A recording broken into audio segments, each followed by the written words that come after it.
Hello, this is Pastor John. I get to start this episode by talking about another Pastor John, John Newton.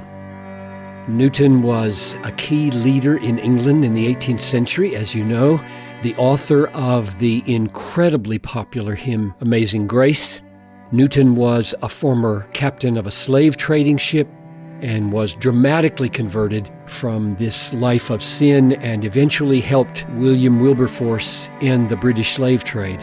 So I wanted to take a moment to introduce you to a new book about a part of Newton's life that goes overlooked. His 40-plus years in pastoral ministry and the amazing ministry of writing letters to people in need. The book is written by Tony Reinke, the host of this podcast. Tony calls his book Pastoral Synthesis. He wants you to be pastored by John Newton, and so he gathered up all of Newton's many published letters, about 1,000 of them, in various collections, many of them preserved in old, rare, fragile volumes in libraries around the world. He found them, studied them, and then identified Newton's key answers to the perennial questions of the Christian life. And then Tony wrote all his findings into a guided tour of Newton's thought. It's a kind of Ask Pastor John Newton. The book releases this week. It's titled Newton on the Christian Life, To Live as Christ. I commend it very highly.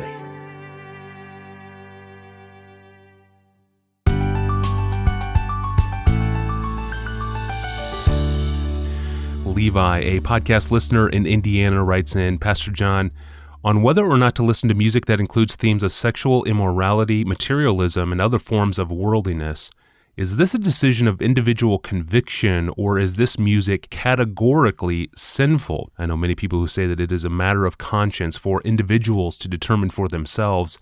I would love your biblical thoughts on this.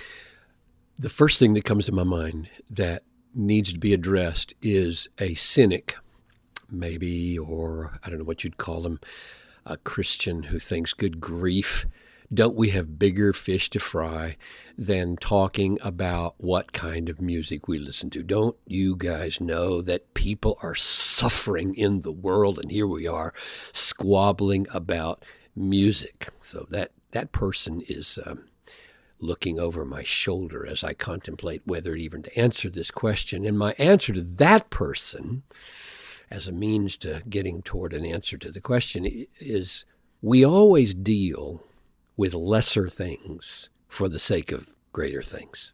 A little leaven leavens the whole lump. That's why you're concerned about a little leaven. Right, exactly. You don't say, oh, little leavens don't matter. Well, Paul says they matter because big lumps matter. So yeah, I'm all into big lumps. I want my life to count for big things, not little things. Little things affect big things, especially when kids are growing up. Most things feel little at one level. What's the root? Here's the second question I would ask to this person who just told me, don't waste your time on this question. What's the root of Christ-dishonoring indifference to the poor and the suffering, temporal suffering, eternal suffering? What's the root of that in adults or kids, wherever? Because that's what this person presumes to be concerned about. And I want to know, what's the root of that kind of Christ dishonoring indifference? And the root is Christlessness, the absence of Christ as the supreme treasure of our affections, the absence of his word as a controlling force in our lives. That's the source of Christ dishonoring indifference to suffering. And where does that kind of non-Christ treasuring heart come from? Well, it doesn't come from anywhere. We're born with it. Jesus says, out of the heart come murder, adultery, sexual immorality, theft, false witness, slander. All that stuff is selfishness. And big acts of selfishness grow in the soil of selfishness. So what about music? What about tending the garden of your heart with music? What about the ways we tend the soil of our soul that determine what kinds of things grow in it? There is such a thing as worldly music. One of the marks of worldly music is the exaltation in a worldly view of life. A worldly view of life is a life that leaves Christ out and approves of what he disapproves. That's worldly. Worldly isn't a sound. Worldly is leaving Christ out. That's why it's called worldly and not Christly. Worldly, and it approves of what he disapproves. It's called worldly because it treasures the world above the one who made the world. It revels in the very self-centeredness that gives rise to the miseries of the world. And what does God say about this? Here's a few texts. Romans 12, do not be conformed to this world, but be transformed by the renewing of your mind, that you may by testing discern what is the will of God, what is good and acceptable and perfect.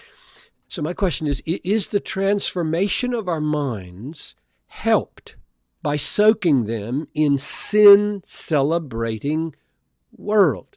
The world we're trying not to be conformed to. Don't be conformed to the sin-celebrating, Christ-omitting world. And I think the answer is patent, garbage in, garbage out. If you soak your mind in the Christlessness of the world, you will be less Christful. Is the music of the world a helpful path to renewing your mind to love what the world does not love? That's the key question. Or Matthew 5:8, blessed are the pure in heart, for they shall see God. Is our pursuit of purity helped by enjoying the way the world enjoys impurity?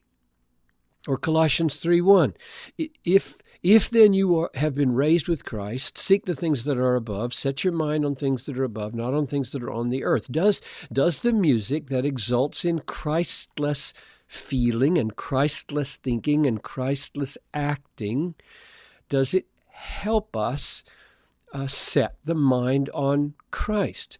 Paul's concern is that we have the mind of Christ, that we love what he loves, we hate what he hates, we enjoy what he enjoys. Does the music we listen to help that happen? Or Colossians 3:5 and 8, put to death, therefore, what is earthly in you, sexual immorality, impurity, passion, evil desire, covetousness, which is idolatry. Put them all away, anger, wrath, malice, slander, obscene talk from your mouth. We are to be actively putting to death in our hearts all things that we be prone to that are sinful. Does feeding these inclinations that we are supposed to kill help us kill them, or should we starve them instead of nourishing them? 2 Peter 2:2, many will follow their sensuality, and because of them the way of truth will be blasphemed. The fact is, many who listen to Christ-omitting sensuality are made more sensual. Our sensitivities to sin are made more dull, and we are at home more and more with the world and not with heaven, not with Christ, not with his way, not with his kingdom, and not with his joy. Proverbs 13:20, whoever walks with the wise will become wise, but the companion of fools will suffer harm. 1 Corinthians 15, do not be deceived. Bad company corrupts good morals. And the issue here is not whether you're free to go among the world and bear witness to the supreme beauty of Christ anywhere in the world, among the world and among the unbelieving and among the sensual. The issue is whether we are at home enjoying ourselves with the way the world thinks. Let me say that again. The issue is whether we are at home and enjoying ourselves with the way the world thinks. I'm listening right now to Richard Wurmbrand's Tortured for Christ, written 40 years ago. He was imprisoned as a Romanian pastor during the communist takeover in Romania. For 14 years, he was in jail and tortured. And just yesterday, I heard him say, this is a rough quote. I couldn't find it on the tape. I tried to go back and find it, so I'm paraphrasing. Many of those who were willing to deny their faith and accept the communist rule were put in charge of the state-approved church. And he said they often listened to worldly music. That was his phrase. They often listened to worldly music. And then he said, took me off guard, he said, we too played worldly music very loud so that it would cover our Bible discussions in the underground church and make the communists think that we were like others.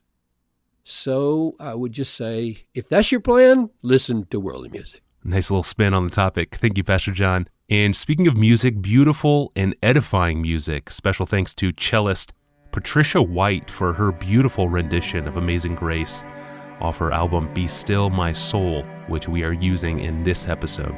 And thank you to Pastor John for promoting my new book here and for writing the foreword to it. You can read Pastor John's foreword and find more information about the book at desiringgod.org/Newton. I'm your host, Tony Reinke. We'll be back tomorrow.